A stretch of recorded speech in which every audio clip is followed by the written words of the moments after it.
edition of GHTV. I'm here with Alicia Carlisle and Mohammed June. Thanks for watching. We've got another great show for you. Behind the scenes, we've been putting out a lot of work to bring you guys the best news in the world. Like all the big projects at Golden Hill, hard work pays off. Just as students hoping for a spot in the Boundary Waters trip this year and have been raising money for this trip of a lifetime. Students have been raising money for the Boundary Waters trip using various fundraisers such as making and selling food and doing yard work for a few staff members. So, Brittany, what have you done to better your chances on going to the Boundary Waters trip? I participated in a lot of fundraisers, the Barnes & Noble we went to, and we're here at 7 every Friday morning to make food. What's your favorite thing you've made so far? Probably the chocolate covered strawberries. It's pretty awesome. Those are pretty good. The money that we've been raising and the students have been raising to fundraise has a few purposes.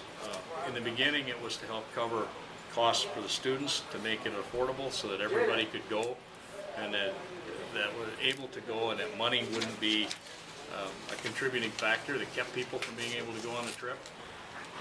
And then ideally when we started, I was hoping to raise enough money that we could purchase some canoes or equipment for the school that we didn't have, so that we could take advantage of actually having some nice stuff of our own and just improve the quality of the trip. We've done a very good job of doing that. The students have really stepped up working toward this goal, and the school has stepped up. We have been really well supported by students here through buying of our treats and things that we've made in the mornings, and people showing up to work, getting things done. What is your role on the trip?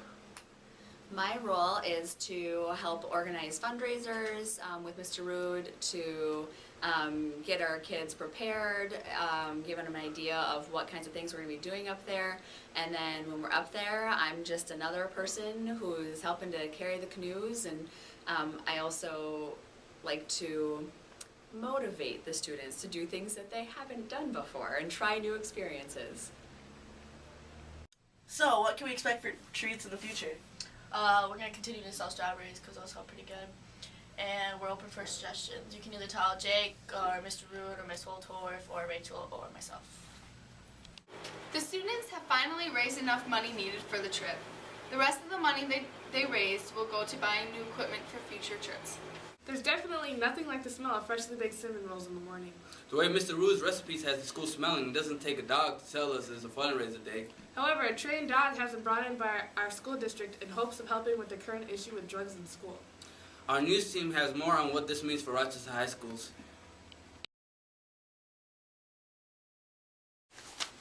Rochester Public Schools decided to have drug-sniffing dogs inside of the school. They are hoping to keep legal substances out of the school. So here's some info about our story on drug-sniffing dogs. Hi, I'm Dominique with Mr. Molly. So, Mr. Molly, what do you think about the Rochester schools having drug-sniffing dogs? Well, I certainly know that a lot of school districts around the country and in Minnesota have gone to this. This isn't something that's brand new. It's new to Rochester, but a lot of big inner city schools have done this for a long time, and actually smaller school districts have used drug sniffing dogs. I think Rochester's been a little resistant, but I think now the new superintendent feels that it's time to maybe get some of that stuff out of the schools. And in a big school, certainly there's lots of places to hide all kinds of different things, and I think the concern a lot is the people who use. We know that certainly there are people that use narcotics, drugs, but I think it's the idea of kids bringing it and selling it in school is a huge concern, and I am hopefully, some of that will be cut back, knowing that, dogs are going to be there. It'll be interesting to see how that all works out. What do you think of Rochester schools having drug-sniffing dogs? I think it's a great idea because, let's say if a kid came to school and he had drugs on, we would not know. So if they brought dogs, the dog would know immediately because he has drugs, and then we can just kick the kid out. That's what I think. So, Shay, what do you think about Rochester schools having canines come to the public schools to sniff for drugs? I think that it's a good idea. I think that it would probably make students think twice about what they bring into the schools and the outcome of bringing drugs or things that they're not supposed to even have be in contact with into the school. I think it's a great idea to have the dogs come to the schools because it may make the schools safer, but not only will it make the schools safer, but it will keep all of the drugs away. It sure will be interesting to see Chase patrol our hallways.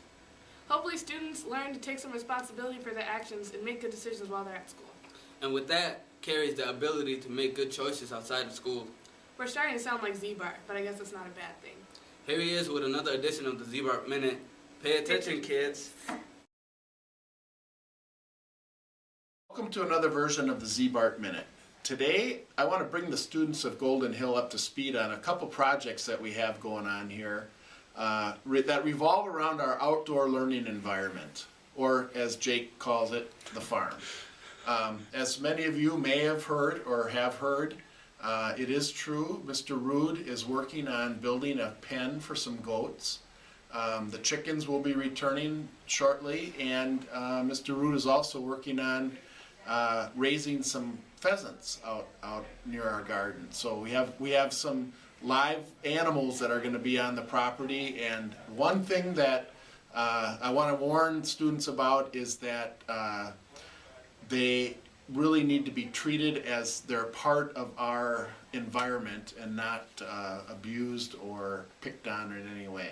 So it's important that we learn about those animals and we learn how to take care of them and that we keep them safe. Also, as you are aware, with the springtime, our garden is starting to take shape, and there's a lot of things starting to go in. We greatly appreciate all the help that students give in working on that. On May 31st at Golden Hill, we're going to have an event that's going to be sponsored by the Home Depot.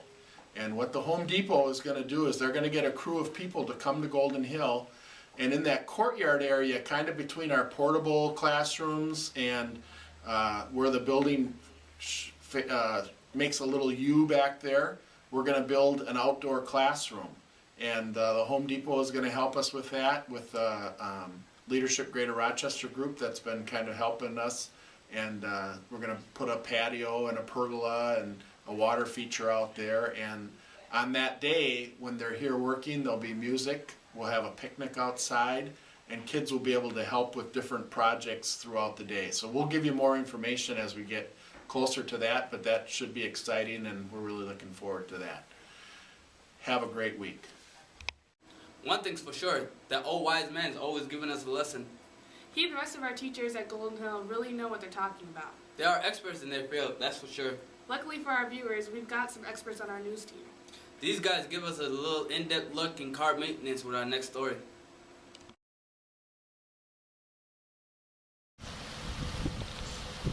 Got the Central all primed up. Gonna go take it for a little rip. What happened? Oh my God! Like a good neighbor! Golden Hills there! Whoa! I see you called. Yeah, my car just died suddenly. I see your check engine light's on. Why don't you pop the hood and we'll take a look at that? Alrighty. So what do you think the problem is? I don't know. Try checking the oil, man. Alright, man. Well, look at there. I got, like, barely any on my dipstick. Alright. Well, we might have to teach everybody how to do simple car maintenance so you don't end up like Dylan here. Alrighty, so, first thing we're checking your oil, you gotta make sure that you, clean off the dipstick. And, make sure it's nice and clean there. Yep. Stick it back in. Or sit for like a second or two. Pull her back out and check. Now, as you can see, the L is for low, H is for high.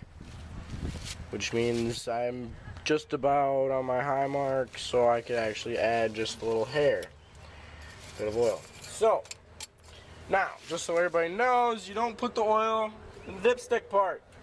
Put the oil in the top of the engine, in the little oil spot. Take your oil, make sure you read if it's 10W30 or 5W30 in your manual. Make sure you get that all correct. Usually you do this with a funnel, but we're kind of in a hurry today, so I'm just kind of going to add a little bit. There we go. Let that sit. Give it some time to work its way in there. Make sure that's nice and tight, not going to come off.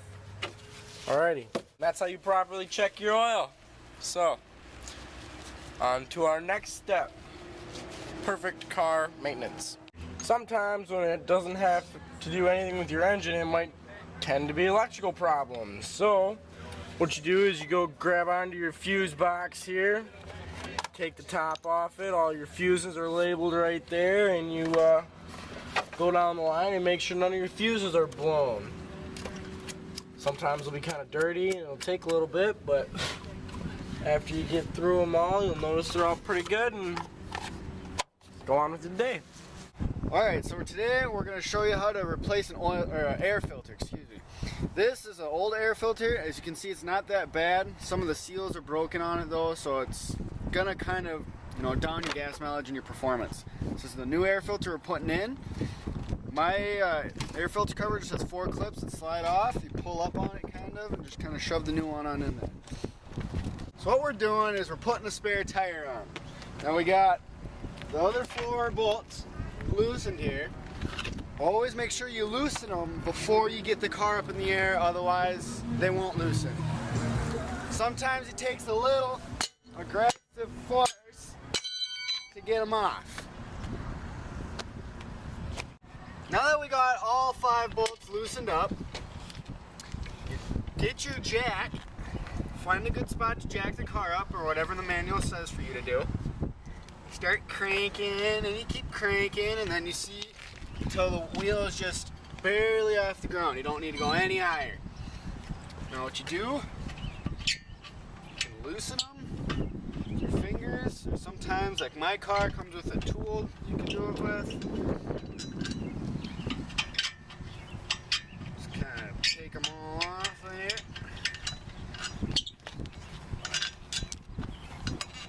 The last one's always going to be the hardest, pushing on the wheel. Unscrew it with your hand, and then pull the wheel right off there. Alright, so for the sake of time, I'm just going to put the same wheel back on. Typically you'd put your little donut tire, or sometimes, like my car comes with a full spare, you just slap that right on there. What you're going to have to do, line her up. Like I said before, never jack the car up higher than it needs to go. It'll save you a lot of stress. You line up the holes, slide it up on that little lip there. Always finger tighten the bolts first. Never force them on there. If they're not going on there right, you got it cross-threaded, and it just causes a big mess. So these are a couple of the easy car maintenance that you can do by yourself. Keep your car running, fresh and good, get good gas mileage and better performance. If you don't keep up with these just few little check-ins by yourself, your car could end up turning into a pile of rust, and you will need a lot of money to keep it up and running after that. For anything that we haven't covered, consult your local mechanic. Thank you. Have a nice day. Between paying for gas, insurance, and the car itself, it's kind of good to know that there's ways I can keep my car healthy and out of the shop. Although the way you drive, you're probably sure to bring some business to Virgil sooner or later. Well, whatever it takes to help out our local business, that's what I learned from Winona last week. That's right. June and a few other students spent a few days learning all about entrepreneurship. Learn more in this recap. What's up, dude? Hey, what up, Bus? Where were you at last week? Man, I was at the entrepreneur camp in Winona State. Oh yeah, what was it like there? Man, we got to visit like companies and stuff, and we got to meet new people like from different schools. Right. Yeah. Now you guys can find out more about it from your fellow classmates. So, how was your overall experience of the trip? It was good. I recommend it to anybody that wants to open up their own business. We took tours of local businesses. We did classes on financial stuff, explained how to open up your own business, what you need to do. We did the Shark Tank thing, where this entrepreneur goes in front of this group of people, and they try to persuade their idea on someone, and they give them money so it can expand more. But I recommend it to anybody that wants to go, making a lot of bank. I'm Alicia, and I'm here with Brandon. So tell us about some of the activities you did in Winona. We learned about business, and we did accounting problems, and we watched a little Shark Tank to learn what they did. What companies did you visit? We visited some mechanics, and we visited a canoe making place. Do you see yourself becoming an entrepreneur? Yes, I want to open up my own beauty salon with my sister. So you heard from some of our students that are interested in business. Hopefully they inspired you guys to become future entrepreneurs. The camp in Winona really inspired me to start my own business. That'd be great for you. If you're your own boss, there's no way you can get fired. Hey, I will be my best employee. At least I don't have to hire you. Sure, June. I guess if your business savvy is anything like your angry, you'll do just fine. Thanks, Alicia. Anytime. Before we end it, here's GHTV's Dating Lane with a short commentary on sportsmanship. Thanks for watching. Meta World Peace, also known as Ron Artest, was tossed from Los Angeles Lakers' double overtime win over the Oklahoma City Thunder on Sunday after receiving a flagrant foul for hitting James Harden in the head with an elbow. World Peace threw down a dunk to bring the Lakers to within one. With 1:39 remaining in the second quarter, as he made his way back up to the court, World Peace started to hit his chest in celebration, elbowing Harden, who was behind him in the back of the head with his left elbow, causing James Harden to fall to the court. Was it football where sportsmanship has started disappearing? Maybe it was with boxing, with Ali and Frazier running their mouths, or possibly Mike Tyson biting the ear of an opponent off. Today, the fans can witness his favorite player talking trash, spiking the ball, dancing in the end zone, or disrespecting the official. The dictionary defines sportsmanship, conduct, and attitude considered as benefiting participants, including a sense of fair play, courtesy towards others, and showing a spirit and grace in losing. In the end, it's up to the player to make their own definition of sportsmanship.